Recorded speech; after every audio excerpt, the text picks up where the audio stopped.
But yeah, moving on to the last thing we got. Star Wars Jedi Survivor. Released the Friday before we're recording this. This game is amazing and has me saying I love Star Wars every hour. It's so good. It is a marked improvement over the last game, and I'm mad that I'm not playing it right now. I had work to do this morning, and I on some online courses I'm taking, and Mm, I thought it was going to take longer than it did, but it didn't. Thank God, I was able to get it done before we started recording, that's dope. and I was so happy. I was like, yes! After the podcast, I could immediately start playing Star Wars. Uh, yeah, so I like to watch reviews for games before I pre-order them. Just to be sure. Got burned by Cyberpunk. Um, and the GameSpot review sucked ass. So they spoiled so much. Oh no. They literally outline the entire plot. Now they don't go into too specific a detail, so they don't fully spoil it, but they spoil it, and it sucks. Luckily, I immediately forgot everything, mostly by brute force, because I was so mad. I went into the comments to see if other people were upset, and everybody's like, "Bruh, you're ruining it. You're spoiling everything."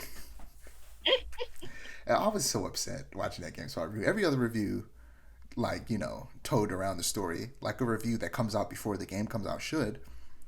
But GameSpot, you could tell that they genuinely didn't like. You can tell they genuinely don't think they're spoiling it. That they think that they're just giving a review. But you're not, bro. You were just spoiling it. You just Ruined the spoiled whole the game. You just outlined the entire plot, and like I didn't realize that they were spoiling it until it was too late. mm, But luckily, I barely remember anything. Um, but yeah, unlike GameSpot, I'm not gonna spoil it. So the story follows Cal Kestis as he continues to fight the Empire after his crew splits up to pursue their own goals. Along his journey, he discovers a place hidden from the Empire where him and his crew could live peacefully. But he's not sure if he should leave the fight because the fight is all that he knows.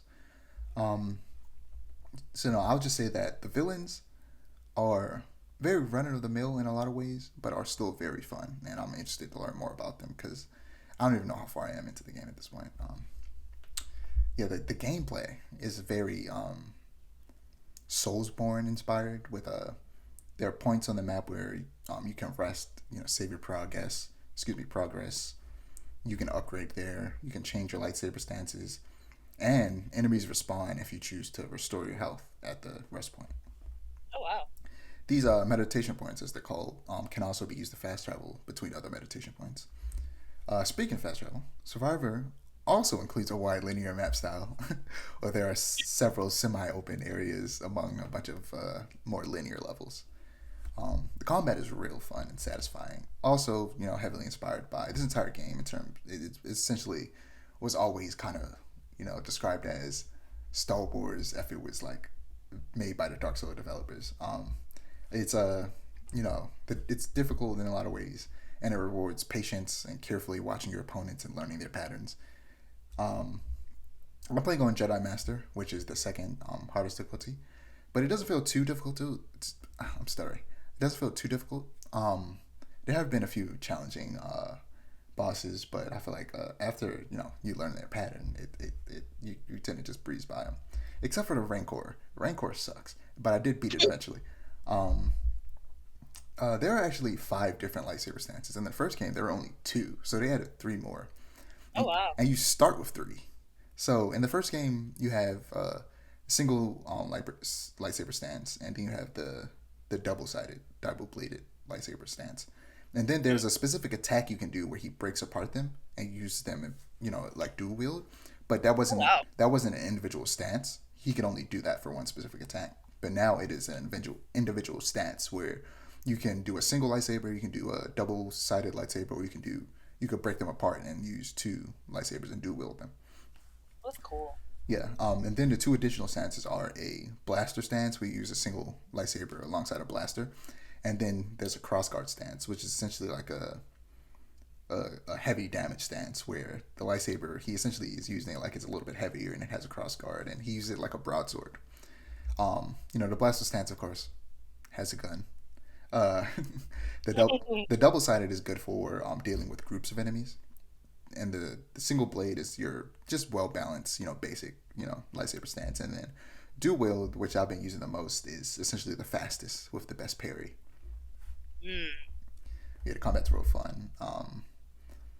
Lightsaber customization returns. In the last game, you could customize your lightsaber, switching out different parts, and changing their colors to suit your aesthetics, as well as changing the color of the blade to everything but red.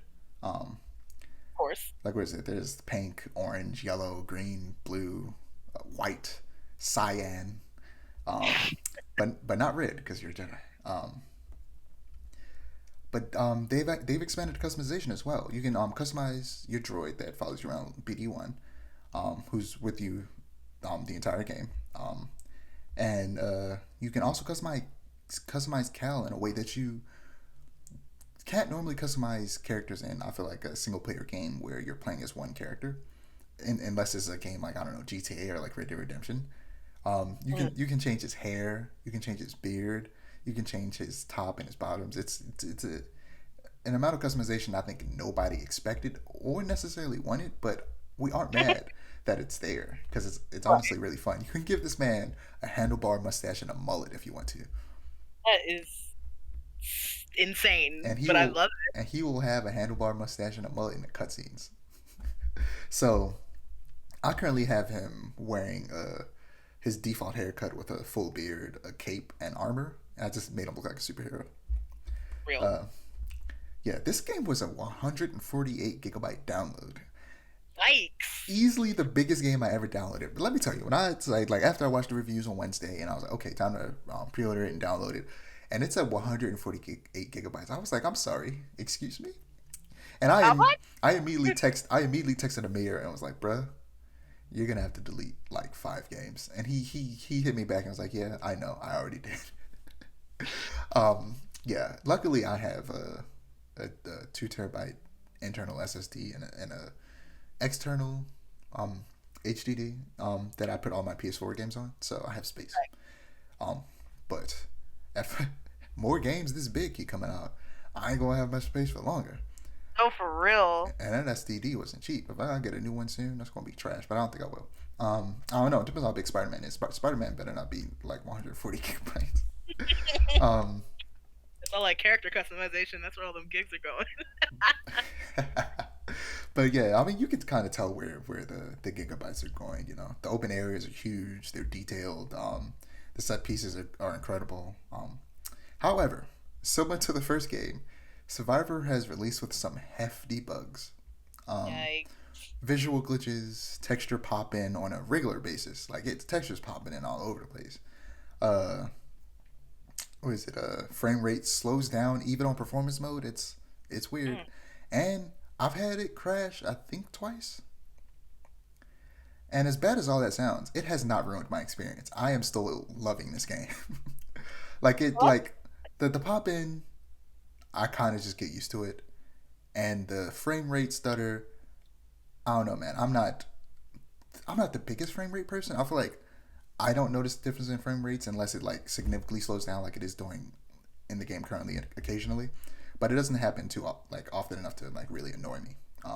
But I do have it on performance mode so that the frame rate is at 60, and the the visual fidelity is I think 1440p. Mm. Uh, I did try out the I forget what the other mode is called, but the mode that is basically for graphics, and I don't know. I just prefer performance mode. But yeah, it's a fun game. None of these things have really dampened my experience. I'm having a good time, and now it's like that episode me and Amir are gonna record has turned from just being about Star Wars Celebration to we're gonna talk about Star Wars Celebration. We're gonna talk about Mandalorian season 3. We're gonna talk about the Bad Mm. Batch season 2. We're gonna talk about Star Wars Vision season 2, and we're gonna talk about Star Wars Jedi Survivor. And he also read the novel that takes place in between the first game and the second game. So we're gonna be talking about. It's just gonna be a Star Wars episode. Yay! So yeah, it's gonna be great whenever we get a chance to do that. Hopefully, we might end up recording that on May the 4th. Nice. That would be amazing. So that'd be dope. That's all I got.